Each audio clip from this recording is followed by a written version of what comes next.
Okay, so what we're going to start with this morning is looking at where we are and where we want to go. So if you want to go, I usually use the example of a mall. If people don't live in America, they don't sometimes understand that one. But if you go to the mall and you're headed to Dillard's or whatever, like you're going to get some shoes or you're going to a particular store, and so you go to the map and you look for that store on the map. And you say, oh, okay, there it is. It's on the second floor at the end of the hall down there. But until you find that big red dot that says you are here, it doesn't do you any good, right? That's kind of what most people are doing, is they're setting goals or they're having wishes or intentions in their mind. And they know kind of where they want to go, although a lot of times people aren't specific enough. But they don't know where they are realistically. So a lot of what we're going to uncover this weekend is to help you understand where you are. Now, what I put here is I said who or where you are, because who you are being, right, is where you are. And so who you are, this was in a video I did recently. Who you are being is made up of three things. What you're thinking, what you're feeling, and how you're acting, behaving, or the physical actions you're taking. And also talk about these in terms of mind, body, and spirit. To manifest means to make it appear or apparent or obvious to your eyes and your mind. That's the actual definition in the dictionary.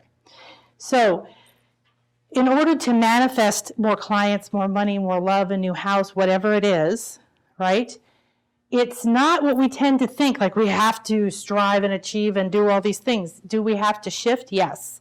But the shift is in who we're being, how we're thinking, how we're feeling, and what we're doing. And if they are in alignment with what you want, then you're going to see it. So I know a lot of you have already had the experience just getting here of seeing opportunities, money, and different things that you didn't see before that were right there in your reality, right?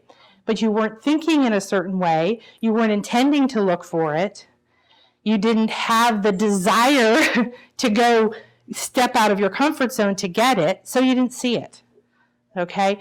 So for about 13 years, I think, I had a real estate investing business, and then I also spoke a lot and coached real estate investors. Before the minute that I saw that on an infomercial, I never even thought about it, ever. Did it mean it didn't exist? No, there were people out there doing it and doing it for years, teaching it for years. It's a huge industry. Once I got into it, I was just shocked. I was going to events with 500 people in the room, every other month. But it didn't exist in my reality. And I wasn't one of those people who was like, oh, I always wanted to rehab houses or whatever. It was completely left field. I was staying home with my kids. My ex-husband loved to have the TV on. He'd go to sleep with the TV on. Luckily, I had a big house, so I'd be at the other end of the house. And I happened to come in the bedroom to get something while he was asleep with the TV on, and one of these infomercials was on late at night, right? And it was all, ooh, you can be rich and have a yacht and la, la, la, la, la, right, all that stuff, and be a big millionaire. And I went, pfft, and walked out of the room.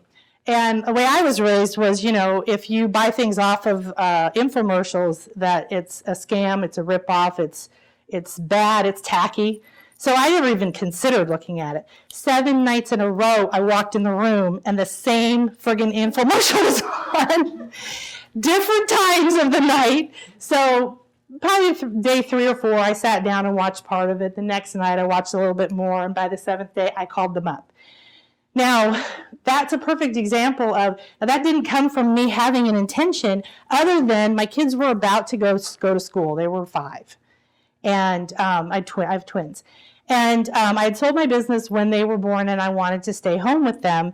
And so when they were getting ready, my brain was ready for something much more interesting than babies. I was like, oh. But I kept teasing my ex-husband that I was so tired from raising twins but when they went to school, I was just going to lay around the house and eat bonbons. I kept telling him that I was going to lay around the house and eat bonbons. I can't take this. But the real me was, I'm an entrepreneur. I like to build and create. And I was like, oh, give me something to do. And so that desire was out there. I didn't know what it was going to be. I had no idea. I wasn't even planning, but that showed up. So everything, so everybody in here has at least a little idea of the law of polarity? Yes. Okay. So everything, literally, and it's a universal law, so it's no different than gravity. If you walk off the top of the building, you're going to fall to the ground, whether you're rich, poor, skinny, nice, mean, or whatever. That literally, if there is a desire, a need, a problem, the answer is already here. It preceded it. Okay, it had to be here already for you to pick up the idea. Okay, so like for that example, that already existed, but I didn't know it existed, that world. And then I started looking into that world of real estate investing.